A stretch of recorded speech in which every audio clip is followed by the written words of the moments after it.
Man, good old Benchmade. Always seems to be creating waves here at the channel for me. And no, I'm not talking about the full-size Adamas today, except in competitive options, but it does bring us to why I got my hands on the knife we're looking at today, which is the Zero Tolerance 0308. And this blade I actually got in a trade from my buddy Matt. He and I have connected over the years, and he saw that video on the Benchmade, and he's like, dude, if you like that tool, you need to take a look at this knife. So we worked out a trade, and I've now had several months of use with this, running it right next to the Adamas. I was excited to get my hands on it because this definitely is reminiscent of what ZT used to be in my mind when I first got into pocket knives. Now they have become definitely more like slim, sleek, you know, exotic in their materials, like a sports car, you know, like a Ferrari or a Lamborghini. They at least when I first got into knives, weren't always that way. They used to be very heavy, big, bulky, beefy, tactical folders like the 0350. And this kind of is more in that vein than the, you know, like sleek, slim, exotic, you know, blades that you may be familiar with ZT today. And I believe that this is, you know, not an attempt, but just a heralding back to what they have been, and maybe trying to integrate that a little bit more and run parallel, giving you the big, heavy, like Super Duty blades, and then also the slim, sleek carbon fiber with titanium and, you know, exotic steel you never heard of blades as well. So we're gonna break it all down for you. Let's go ahead and dive right in. All right, so here we are. I gotta say, I love the beef of the tool. It is one beefy blade, and I like it. It's just so funny how over the years your, you know, interests change, how you use your tools change, and to be able to, you know, admit that. I still love light, super slim, you know, blades for general EDC, going, you know, to the office, something like that, but I'm not doing that really right now, and I use my tools a lot more throughout the day. So bigger, heavier, beefier makes a lot more sense for me currently in my lifestyle here in, you know, 2022, being on the road now for a year in an RV. Now, right out of the gate, we'll hit the blade itself, 3.7 inches overall blade length with that very high saber grind. I love that.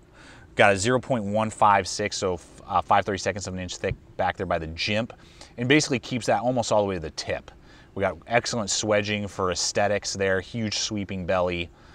So, I mean, this will compete, you know, with like, it's got kind of the sweep in the belly of like an SE3, you know, in kind of size range almost, you know, and those type of fixed blades. So the blade shape is excellent in that regard. The thickness, now, of course, it's not going to be as slicey as an 1/8 of an inch thick, you know, full flat grind. Those are going to slice better. But for strength, durability, and still being able to slice, do decent food prep, go through material, excellently done. You're not going to lose any strength on the tool, and that's a big aspect to the blade that I really enjoyed.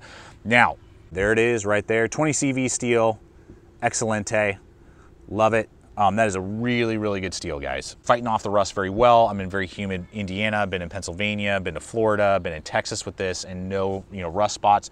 Great edge retention.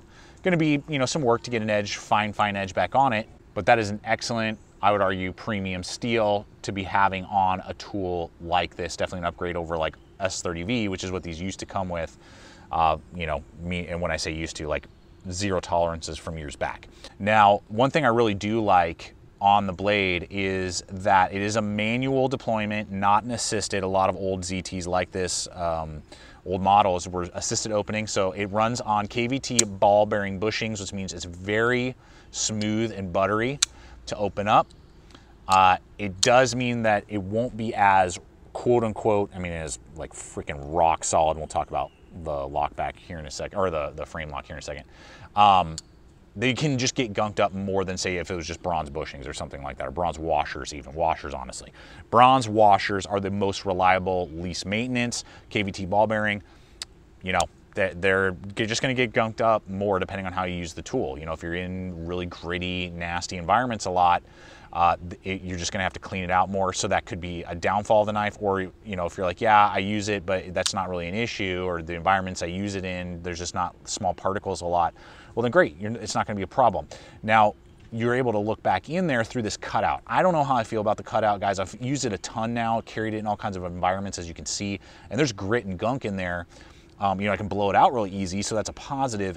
Again, going back to, if you're using this in really sandy environments, gritty environments a lot, and your pockets tend to pick up a lot of gunk, that could be a downfall to the design. So you just need to take that in consideration. Me, general utility around campgrounds, you know, using it in different scenarios like that, have I had an issue? Absolutely not.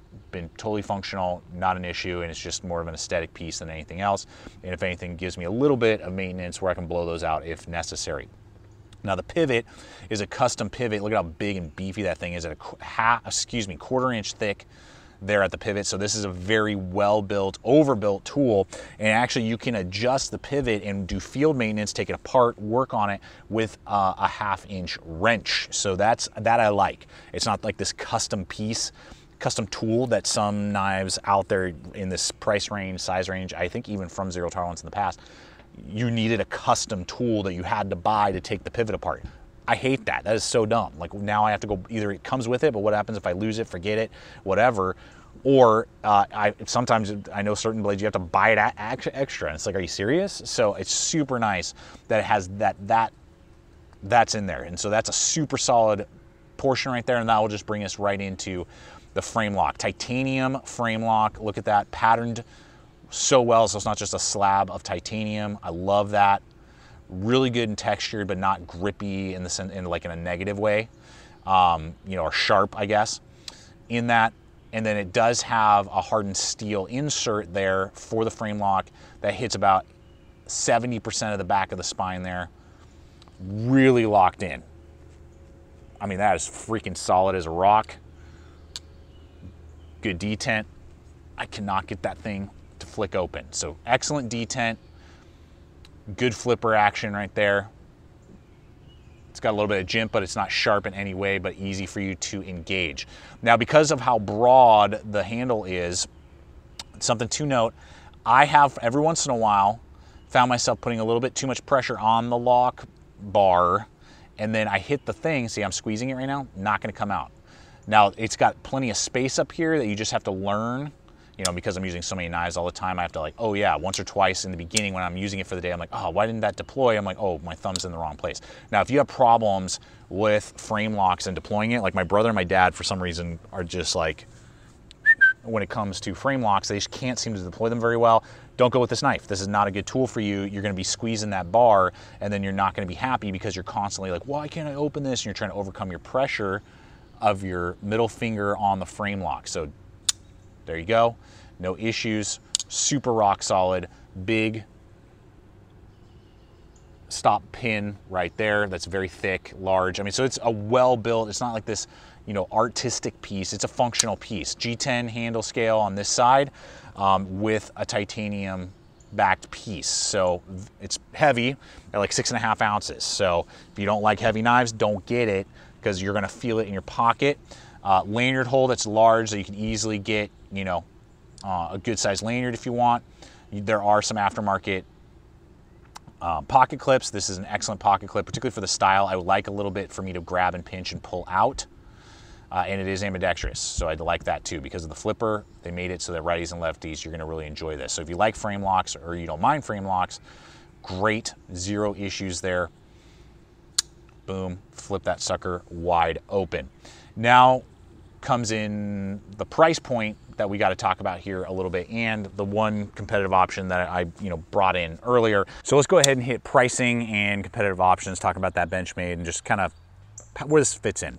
So obviously I got this in a trade, but the normal value, if you get the satin or stone, I believe stonewash blade with tan or black G10, those are currently about $325.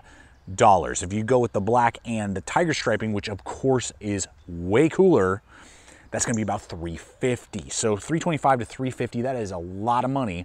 Now it's a lot of blade. You got a huge broad blade with excellent, steel. You've got titanium. That's a lot of titanium going on there, American made, all of that, So I mean, I would say it's definitely on the higher end of these materials, but well within the tolerances of what the market, would say.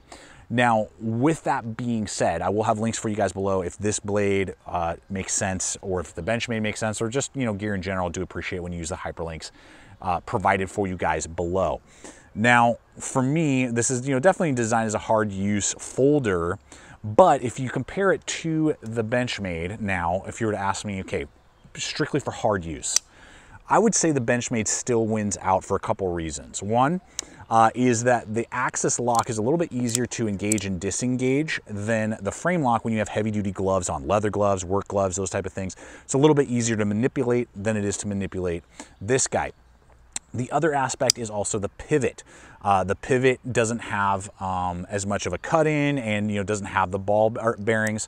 And so it's still very smooth, but it's a little bit more reliable. And I have batoned with this guy. I mean, the axis lock is super strong from everything that I have seen, as well as just the overall kind of fullness and clunkiness of the handle is more suited for gloves or just long extended cutting tasks, hard use tasks. That's not to say that the ZT can't do that, because I think the ZT is actually a better overall large EDC tool that every once in a while can be pressed into heavy labor, heavy work, because it still gives you huge, large, full handle. The high, broad blade makes it way better for slicing. Now it's hard to compete with that crew wear, and that CPM crew wear is amazing, and it comes in at a cheaper price point at $280. So you're going to save yourself, definitely like around 50 bucks, ballpark, depending on the version that you go with. And that, again, that's just that crew wear is insane. But the way the blade shape on the ZT is designed makes it better for slicing and cutting through things, and not as rigid and thick behind the edge as the Benchmade. Benchmade can still cut very well, but it's just more of a slicer. You can just see it in the pure geometry of the blades. And so, and just the way the handle is kind of contoured, it just seems to work better for round town, and then every once in a while press it into hard use versus the other way around. So I hope that that makes sense for you guys. It helps you kind of better understand which tool is better suited for what scenario. They're both excellent, and the ZT definitely has a place of love in my heart. It just depends on the scenario really that I'm going with and where I'm using it, that I use each knife depending on the scenario. So I look forward to hearing your guys' comments. If you have questions, thoughts on these two tools, if you only could pick one, which one would you go with? I look forward to hearing all the comments in the comment section below. I invite you to subscribe if you're not yet a subscriber. And until next time, always remember, stay equipped, stay prepared, and I'll see you out there.